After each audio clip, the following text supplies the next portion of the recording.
পরম করুণাময়ের নামে শুরু করছি।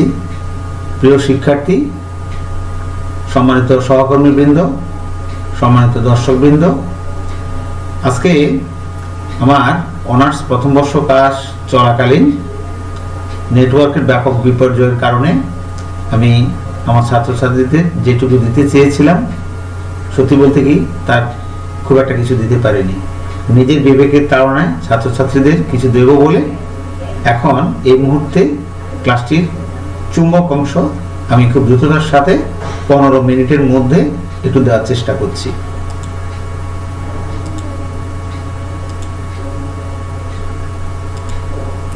শিক্ষার্থীবৃন্দ, আমার ক্লাসটি মূলত অনার্স প্রথম বর্ষ উদ্ভিদ বিজ্ঞান বিভাগের ছাত্রছাত্রীদের জন্য। তারপরও এতে এমন কিছু আছে যেটা উচ্চ মাধ্যমিক শ্রেণীর ছাত্রছাত্রীদের চতুর্থ অধ্যায় এবং একাদশ অধ্যায়ের সাথে মিলবে। তো আমরা অনার্স প্রথম বর্ষের সিলেবাস ধরেই কিন্তু পড়াচ্ছি।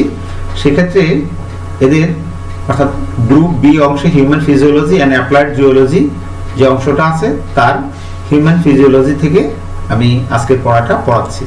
কারণ আজকের পাঠটা হচ্ছে physiology of blood circulation, Bangla বললে এরকম রক্ত সংবহনের শারীরবৃত্ত।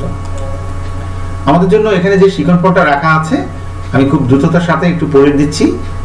ছাত্রছাত্রীরা সংবহন কি বলতে পারবে, বিভিন্ন ধরনের সংবহন ব্যাখ্যা করতে পারবে, রক্তের গঠন ও কাজ বর্ণনা করতে পারবে, মানুষের রক্ত গ্রুপ বর্ণনা করতে পারবে, হৃৎপিণ্ডের সংযোগী কলাসমূহ ব্যাখ্যা করতে পারবে। প্রথমেই সংবহনটা কি বলে রাখা ভালো। আমরা পর্দায় একটা টেক্সট দেখতে পাচ্ছি। যেহেতু আমি এখন খুব কম সময়ের জন্য এসেছি, তাই এখানে বিস্তারিত ব্যাখ্যা করে বলার সুযোগ আমার খুব কম। সংবহন আমি যদি এক কথায় বলি, আমাদের পরিপাকের ফলে উৎপন্ন খাদ্যসার এবং বিপাকীয় যে বর্জ্যগুলো সেগুলো একটি সিস্টেমের মাধ্যমে দেহের বিভিন্ন কলাকোষে পৌঁছায় এবং দেহের কলাকোষ থেকে বের হয়ে আসে। যে সিস্টেমটা এটা করে থাকে সেটাই হচ্ছে সংবহন। আমাদের প্রাণীদেহে দুই ধরনের সংবহন আছে, একটা হচ্ছে রক্ত সংবহন, একটা হচ্ছে লিম্ফেটিক সংবহন। তো আমরা আজকে আমাদের এই পাঠে আমরা রক্ত সংবহন নিয়ে আলোচনা করব।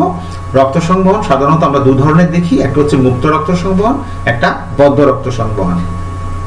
মুক্ত রক্ত সংবহন যেটা, সেটা হচ্ছে এক্ষেত্রে সংবহন তন্ত্রের মাঝে অর্থাৎ রক্তনালীর মাঝে সীমাবদ্ধ না থেকে দেহের বিভিন্ন ফাঁকা স্থান ল্যাকুনি সহ কোষকলার মধ্যবর্তী স্থান দিয়ে পরিবাহিত হয়। একে আমরা বলবো মুক্ত রক্ত সংবহন তন্ত্র। যেমন আমরা আর্থ্রোপোডা পর্বের কিছু প্রাণীতে এবং সেফালোপোড মোলাস্কাদের মধ্যে এটা দেখে থাকি। আমরা এখানে একটা ছবি দেখতে পাচ্ছি। এই ছবিতে প্রথমটা হচ্ছে মুক্ত রক্ত সংবহন আর পরেরটা হচ্ছে বদ্ধ রক্ত সংবহন। মুক্ত রক্ত সংবহনে দেখা যায় রক্ত সংবহন তন্ত্রে জায়গায় জায়গায় এরকম ছোট ছোট কতগুলো ছিদ্র থাকে, যেগুলোকে বলা হচ্ছে অস্টিয়াম। এই অস্টিয়ামগুলোর মুখে কপাটিকা থাকে। কপাটিকাগুলো খুব চমৎকার, এগুলো বাইরে থেকে অর্থাৎ রক্তনালীর অভ্যন্তরে প্রবেশ করতে দেয় কিন্তু বের হতে দেয় না। আর বদ্ধ রক্ত সংবহন তন্ত্রটা ঠিক সেরকম না। আমরা এবার দেখব বদ্ধ রক্ত সংবহন। এখানে বদ্ধ রক্ত সংবহন তন্ত্রে সর্বদা রক্ত হৃৎপিণ্ড ও নালিকা পথে বাহিত হয়, কখনো নালিকার বাইরে আসে না। এটা অ্যানিলিডা, অ্যাকাইনোডার্মাটা সহ অধিকাংশ মেরুদণ্ডী প্রাণীতে এই ধরনের সংবহন দেখা যায়। আর মানুষের রক্ত সংবহনের কথা যদি আমরা বলে থাকি, আমাদের মধ্যে 4 ধরনের রক্ত সংবহন দেখা যায়: সিস্টেমিক সংবহন, পালমোনারি সংবহন, পোর্টাল সংবহন এবং করোনারি সংবহন। আজকের এই পাঠে এই সংবহনগুলো আমি আলোচনা করব না, আমরা পরবর্তী পাঠে আলোচনা করব। আজকে আমার পাঠটা একটু অন্য কেন্দ্রিক। এছাড়া আমাদের দেহে যে রক্ত সংবহন হয় তা কখনো একবর্তনী হয়, কখনো দুবর্তনী হয়। এখানে আমাদের বলতে আমি প্রাণীদের বুঝিয়েছি। তো একবর্তনী রক্ত সংবহনটা কি এবং কাদের দেখা যায় সেটা বলছি। একবর্তনী রক্ত সংবহনের মূল কথা হচ্ছে রক্ত সমগ্র দেহ পরিভ্রমণ করতে গিয়ে যদি হৃৎপিণ্ডকে একবার অতিক্রম করে সেটাকে বলা হচ্ছে একবর্তনী রক্ত সংবহন, যেমন রুই মাছের রক্ত সংবহন। তারপরে আমরা যদি দ্বিতীয়টা দেখি, সেটা হচ্ছে দ্বিবর্তনী রক্ত সংবহন। আমাদের এখানে একটা ছবি আছে দ্বিবর্তনী রক্ত সংবহনের। ইনফ্যাক্ট এটা মানুষের রক্ত সংবহন, দ্বিবর্তনী রক্ত সংবহন।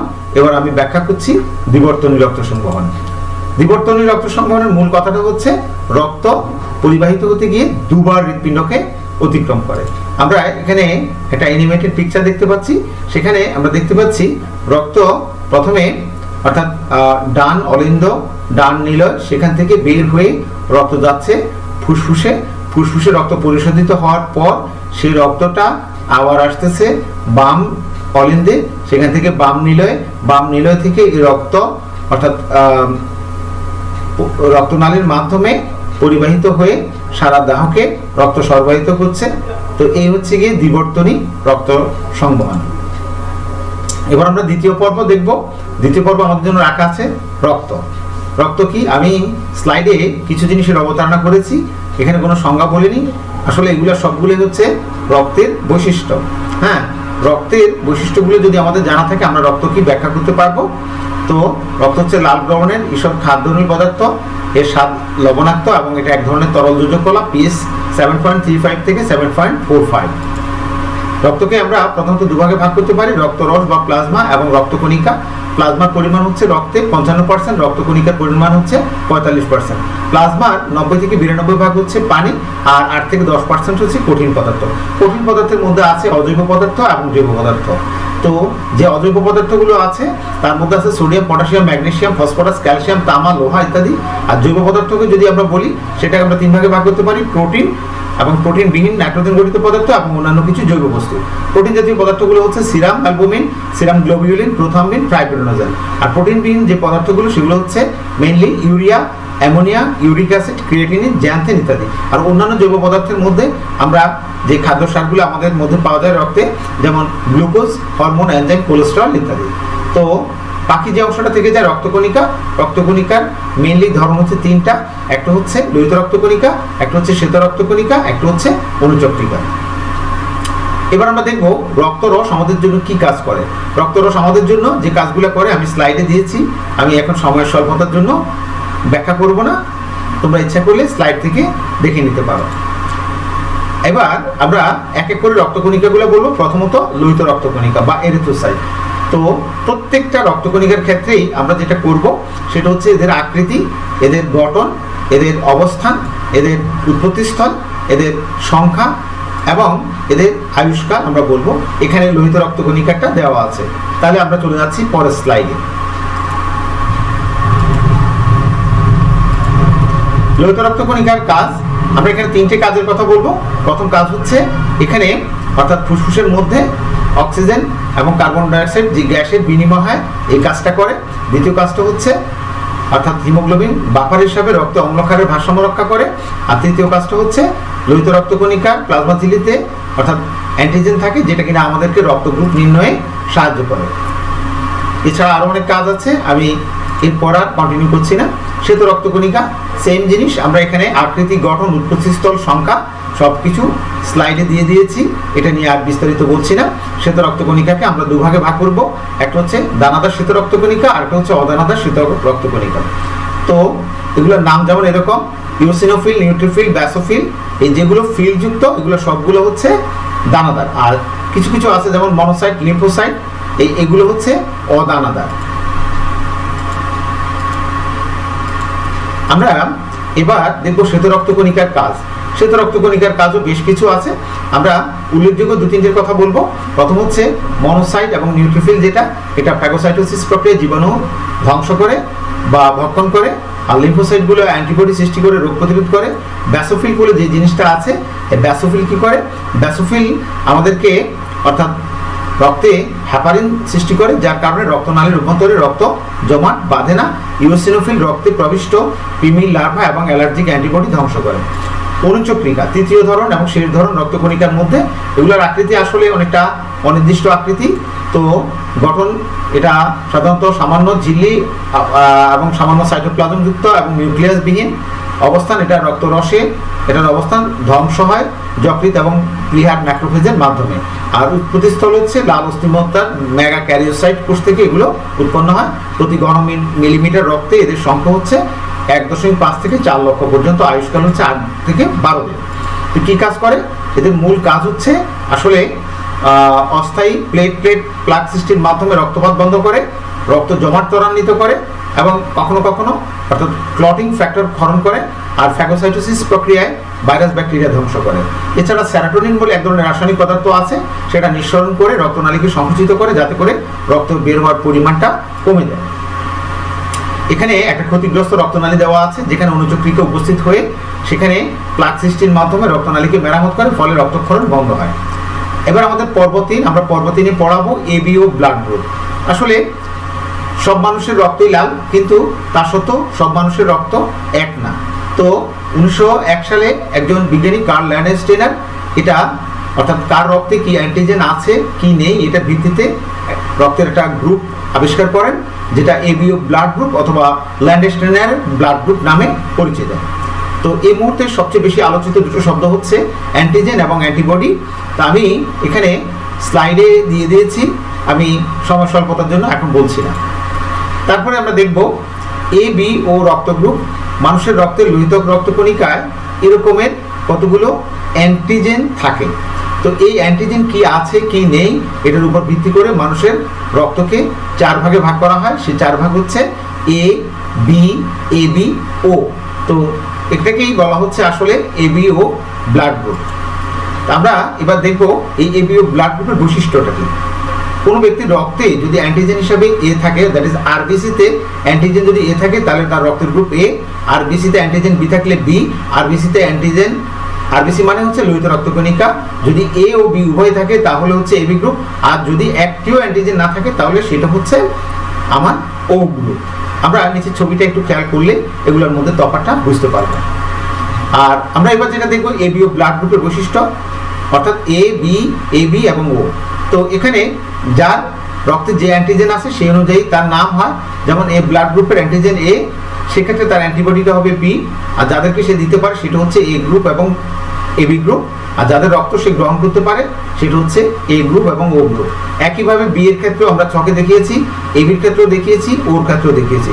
তবে এখানে যেটা সবচেয়ে বেশি বলা দরকার সেটা হচ্ছে যারা এবি ব্লাড গ্রুপের লোক তারা সবার অর্থাৎ এ বি, এবি, ও সবার রক্তই গ্রহণ করতে পারে। আর যারা ও ব্লাড গ্রুপের লোক তারা এ বি, এবি এবং ও সবাইকেই রক্ত দিতে পারে। এজন্য এবি ব্লাড গ্রুপকে বলা হয় সার্বজনীন গ্রহীতা এবং ও ব্লাড গ্রুপকে বলা হয় সার্বজনীন দাতা। এবার আমরা আমাদের চতুর্থ পর্বে চলে এসেছি। আমাদের চতুর্থ পর্ব হচ্ছে হৃৎপিণ্ডের বিশেষ ধরনের সংযোগী কলাসমূহ। আসলে আমাদের যে হৃৎপিণ্ড এটা হৃৎপেশি দিয়ে তৈরি। এই হৃৎপেশিগুলো 3টে স্তর আছে, এপিকার্ডিয়াম, মায়োকার্ডিয়াম, এন্ডোকার্ডিয়াম। তো এগুলো কখনো কখনো একটু রূপান্তরিত হয়ে সংযোগী কলা বা জাংশনাল টিস্যুতে পরিণত হয়।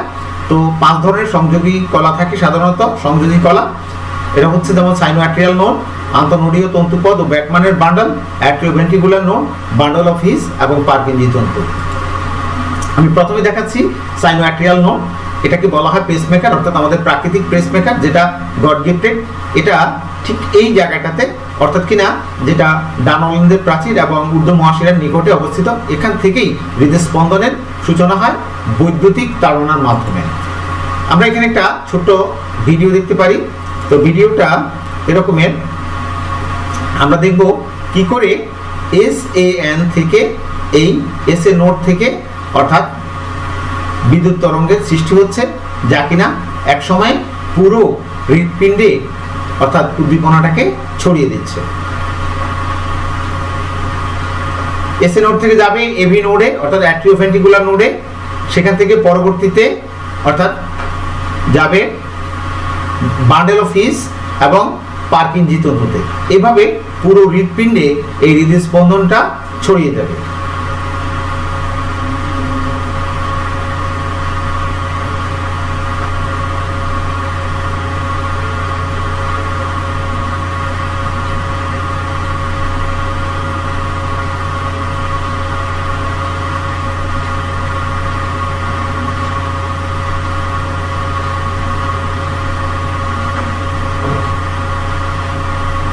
আমি পরের স্লাইডে চলে যাচ্ছি। আন্তঃনোডীয় তন্তুপথ ও ব্যাকম্যানের বান্ডেল, এরা 3 প্রকার। এসএ নোডের সম্মুখ প্রান্ত হতে একটি তন্তুপথ সুপিরিয়র ভেনা কাভাকে বেষ্টন করে 2টি শাখায় বিভক্ত থাকে। বাম অলিন্দের বিস্তৃত শাখাটিকে ব্যাকম্যানের বান্ডল বলে।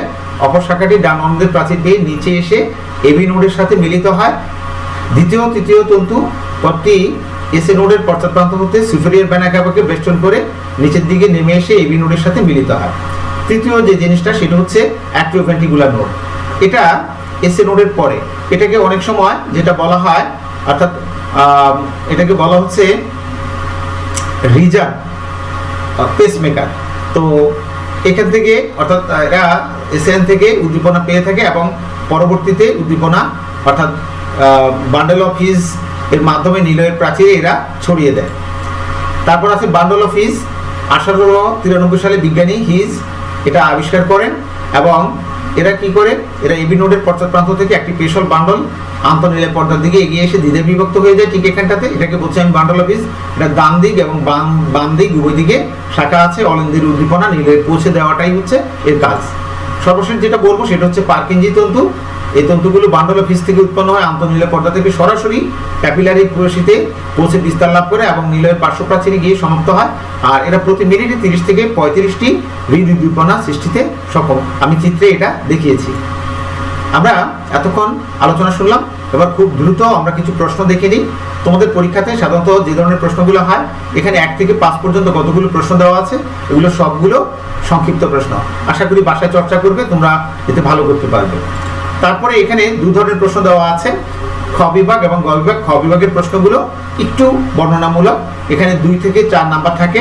অনার্সের স্টুডেন্টদের জন্য একটু বেশি নাম্বার, আর যারা ইন্টারমিডিয়েট স্টুডেন্ট তাদের জন্য 2 নাম্বারে থাকে এই ধরনের প্রশ্নগুলো। আর গ বিভাগের প্রশ্নগুলো হচ্ছে বড় প্রশ্ন। তো আশা করি প্রশ্নগুলো অর্থাৎ এই পাঠের ভিত্তিতে বাড়িতে চেষ্টা করবে এবং পড়বে। তো আমি এই ক্লাসটা এখন অতি দ্রুততার সাথে শেষ করলাম। তো তারপরেও আমার ক্লাসের বিষয়ে তোমাদের কোনো মতামত পরামর্শ থাকতে পারে, তাহলে আমার মেইলিং অ্যাড্রেসে তোমরা মেইল করে তোমাদের সমস্যার কথা জানাতে পারো। তোমাদের সবাইকে আমার সাথে থাকার জন্য অনেক ধন্যবাদ। আশা করি পরিবার পরিজন নিয়ে তোমরা সবাই সুখে থাকবা এবং ভালো থাকবা। আজকে এই পর্যন্তই।